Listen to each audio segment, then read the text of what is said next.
Assalamu alaikum, je vous espère bien. Contrairement à une idée reçue, l'islam est une religion qui n'admet pas le monothéisme, c'est-à-dire le concept d'un Dieu unique. Ce n'est pas moi qui l'affirme, mais ce grand apologète musulman, Ahmed alias Ben Islam, comme nous le verrons dans les minutes qui suivent.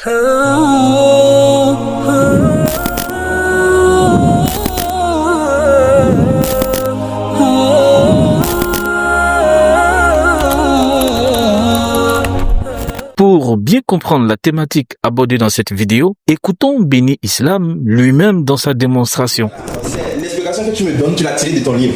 Non, si moi aussi tiré de mon livre, alors on ne sait pas. Je vais arriver sur le facteur des religions que vous avez cité.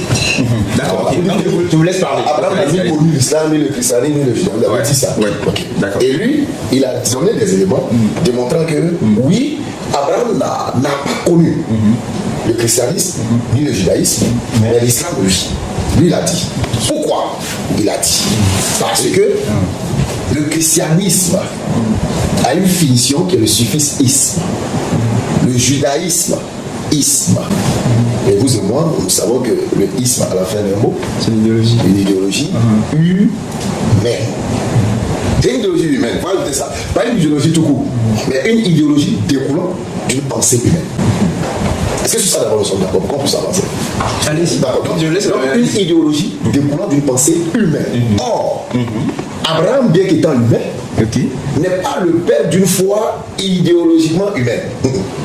Il est le père d'une foi divine. Ce grand et célèbre apologète musulman nous rassure donc que judaïsme et christianisme sont des religions ou des idéologies humaines, car l'orthographe de ces mots se termine par le suffixe isme, ce qui n'est pas le cas pour l'islam, la religion divine pratiquée et enseignée par Abraham. Alors, si on suit bien sa logique, la logique de ce tonton, cela voudrait dire qu'en vrai, l'islam est une idéologie purement humaine et non divine. Pourquoi? Parce que, justement, l'islam est composé de plusieurs sectes et courants idéologiques. Le courant le plus dominant qui détient environ 90% des musulmans au monde étant le sunnisme, al-Sunnah ou al-Jama'a, avec ses 4 écoles de jurisprudence. Et lui, Ben Islam, il fait partie des adhérents à la Sunna du prophète. Il est donc un musulman sunnite. D'ailleurs, plusieurs grands savants musulmans comme Abu Hanifa, fondateur de l'école Hanafite, Malik ibn Anas, fondateur de l'école Malikite, Ash-Shafi'i, fondateur de l'école Shafi'ite, Ahmad ibn Hanbal, fondateur de l'école Hanbalite, Ibn Taymiyyah, Ibn Hazm, Al-Khazali, etc. Toutes ces figures étaient des sunnites. Ils étaient dans le sunnisme. Ben Islam, un grand sachant de l'islam, nous informe que le suffixe isme à la fin des mots évoque une idéologie humaine.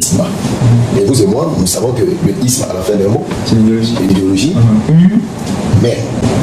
C'est une idéologie humaine, faut ajouter ça. Pas une idéologie tout court, mais une idéologie découlant d'une pensée humaine. En conclusion, le sunnisme n'est rien d'autre qu'une construction humaine. Les savants musulmans, avec toutes leurs interprétations et leurs écoles de pensée, produisent donc de l'idéologie humaine, pas de la révélation divine. Et ce n'est pas tout. Alors qu'ils reprochent aux chrétiens de vénérer plusieurs dieux à cause d'une doctrine comme la Trinité ou la divinité de Jésus, les musulmans se revendiquent, eux, du monothéisme. Oui, monothéisme, un thème d'origine grecque qui, lui aussi, finit par isme. Or, selon le principe même avancé par Ben Islam, un mot qui se termine par isme désigne une idéologie humaine.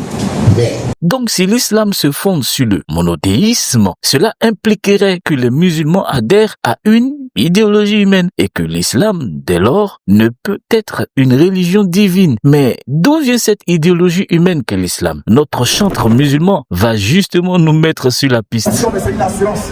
Parce qu'Allah, il a dit dans sa parole agréée en disant qu'il n'y a point d'autre religion agréée en dehors de l'islam.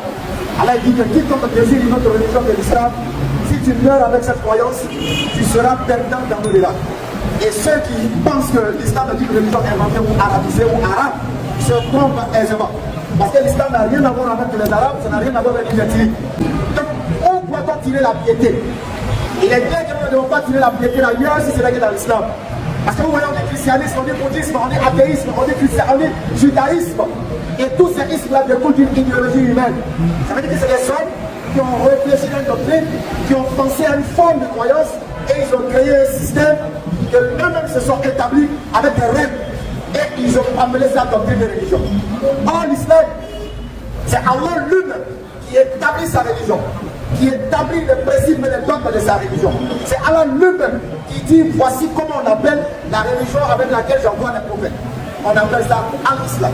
Attends un peu, tonton. Al-Islam, c'est de l'arabe. Ce n'est ni du Wolof, ni du Baoulé. Toute la terminologie que tu utilises là, y compris le nom Allah, provient directement de la langue arabe. Tu ne peux donc pas affirmer que l'islam n'a aucun lien avec les Arabes, alors que pratiquement tout son vocabulaire est enraciné dans leur langue. En réalité, ta tentative de prêcher le faux finit par confirmer que l'islam est bel et bien une construction humaine issue du milieu arabe. Merci pour ta dawa, qui au final ne fait qu'exposer les incohérences internes à ta propre foi. En voulant hisser votre religion au-dessus de celle des autres, tu montres malgré toi que tout repose pourtant sur des idéologies humaines. Barakallahu fikum. Assalamu alaikum.